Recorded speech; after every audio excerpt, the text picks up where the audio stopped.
बिस्मिल्लाहिर्रहमानिर्रहीम। मोहम्मद बिन कासिम के हवाले से हमारी दरसी किताबें हमें बार बार ये तो बताती हैं कि आपने 17 साल की छोटी सी उम्र में फौजी जर्नेल का ओहदा संभाल कर सिंध पर हमला किया और बड़ी महारत से देवल से लेकर मुल्तान तक का इलाका थोड़े से ही अरसे में फतह कर लिया।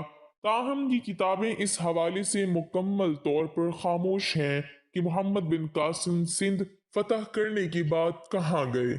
दिलचस्प बात यह है कि हमारे नौजवानों को भी मैंने कभी ये सवाल उठाते नहीं सुना।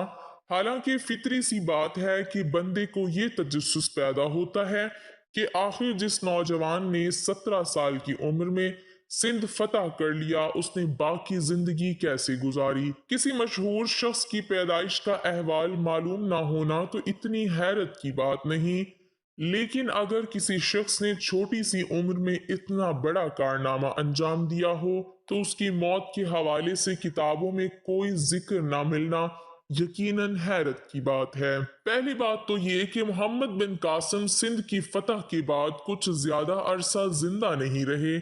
आप 17 बरस की उम्र में सिंध पर हमला करने निकले।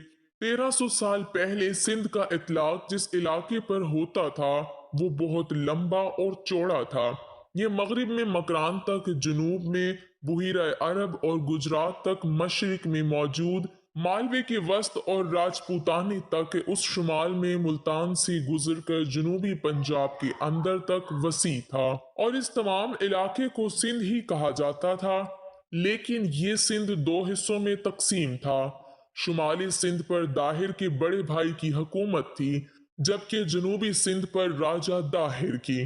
दोनों में इख्तलाफ तब पैदा हुआ जब दाहिर ने अपनी नजूमिया और जोतशिव के कहने पर अपनी बहन लाडी से शादी कर ली। नजूमियों के मुताबिक लाडी बहुत खुश नसीब थी और जिससे उसकी शादी होती हुकूमत उसके पास रहती। राजा दाहिर के बड़े भाई को ये बात बहुत नागवार गुजरी और वो एक बड़ी फौज के साथ राजा दाहिर पर हमला आवर हुआ। इससे पहले कि दोनों भाइयों में जंग होती, बड़ा भाई चीचक की बीमारी का शिकार हुआ और मारा गया। इस तरह दाहिर पूरे सिंध का राजा बन गया।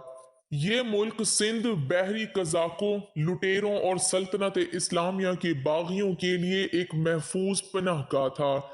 एक मर्तबा श्रीलंका के हाकिम ने कुछ तोहफे तहाइफ खलीफा की खिदमत में अरसाल किए और उस जहाज में कुछ मुसलमान औरतें बैतुल्ला शरीफ की जियारत की गर्ज से भी सफर कर रही थीं, लेकिन देवल के मकाम पर यह जहाज बहरी लुटेरों का निशाना बना और जहाज के तमाम मुसाफिरों को कैदी बना लिया गया सिवाय एक फर्द के जो फरार होकर हज्जाज बिन यूसुफ की खिदमत में पहुंचा। उन दिनों मुसलमान इंदौलस यानी स्पेन और तुर्किस्तान की फतूहात में मसरूफ थे, इसलिए हज्जाज बिन यूसुफ ने इस मामले को खतो कताबत के जरिए निमटाने की कोशिश की, लेकिन राजा दाहिर के मनफी जवाब से इस हमले की नौबत पेश आई।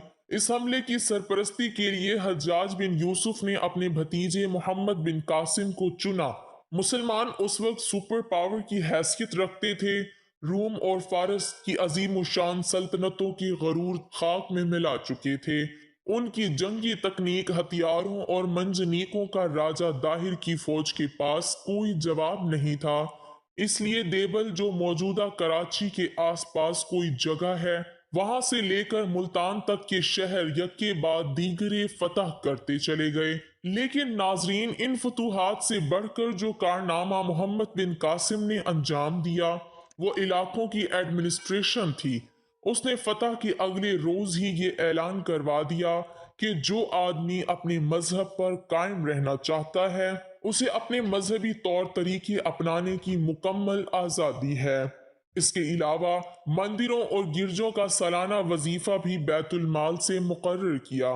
वो अवामुन्नास में इतने मकबूल हो चुके थे कि कैरज शहर के लोगों ने उनकी याद में शहर के बीचों बीच मुजस्मा तामीर करवाया।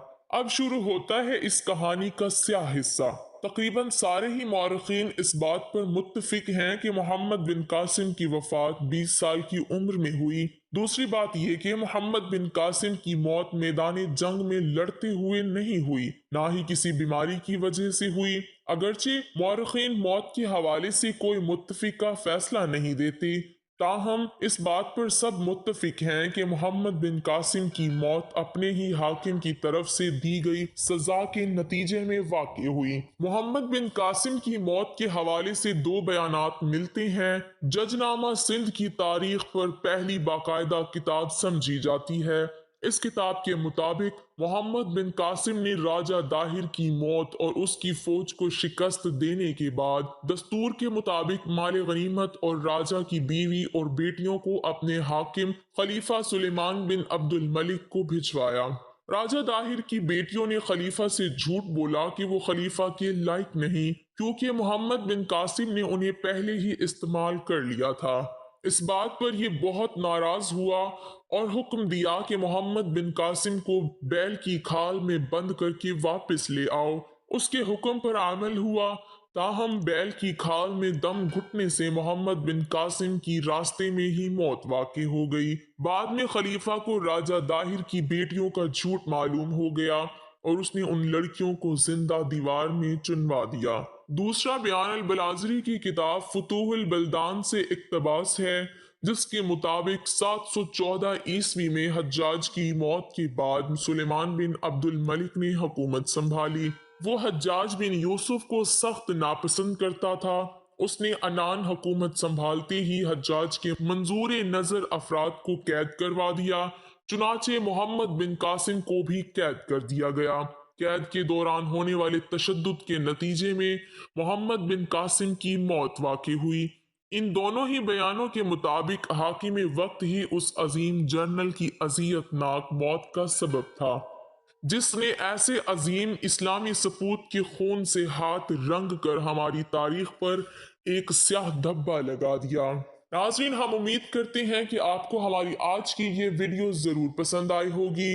अगर आपको हमारी आज की ये वीडियो पसंद आई है तो हम आपसे गुजारिश करते हैं कि आप हमारे चैनल को सब्सक्राइब करें और साथ ही लगे बेल के बटन को भी प्रेस कर लें, ताकि आइंदा आने वाली हर नई और मालूमाती वीडियोस का नोटिफिकेशन आपको बर वक्त मिलता रहे। अल्लाह ताला हम सबका हामी और नासिर हो।